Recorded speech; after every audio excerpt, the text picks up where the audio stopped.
Don't forget, pull out, pick up, pull down, tilt, Hi, friends. put in. It's Gene here, and as always, with my amazing partner, Phoebe. Hey everyone! Today we're gonna have some fun with a chair.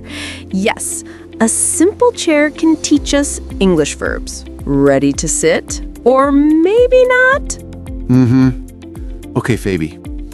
Imagine you're hungry and the chair is under the table. What do? I pull out the chair. Exactly. Pull out equals to pull towards you. Easy, right?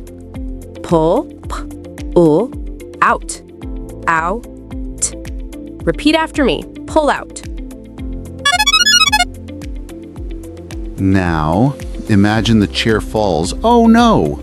You have to, Pick up the chair. yes, pick up equals to lift or grab something. Even if it's your favorite chair and you go like, oh no! Pick. Up. Up. Everybody, pick up. Okay, now watch this. Phoebe, the chair's backrest is too high. How do you make it comfortable? Ah, yes. I pull down the backrest. Exactly. Pull down equals to lower something. Comfort achieved. Pull down. Pull down.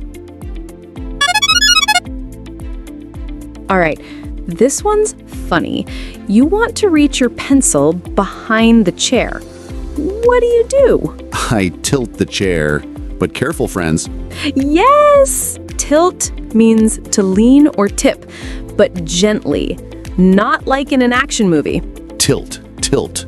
Everyone, tilt the chair.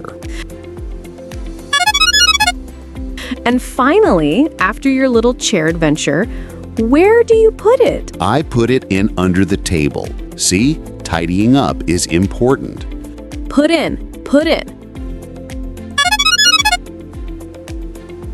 And that's it, friends. Just with a chair, you learned 5 new English verbs. Not bad, huh? Exactly. Don't forget, pull out, pick up, pull down, tilt, put in, and most importantly, have fun with English. Thanks for listening to the podcast. Like, share, and we'll see you soon for more fun with Gene and Phoebe. Bye-bye. Bye-bye. Bye-bye.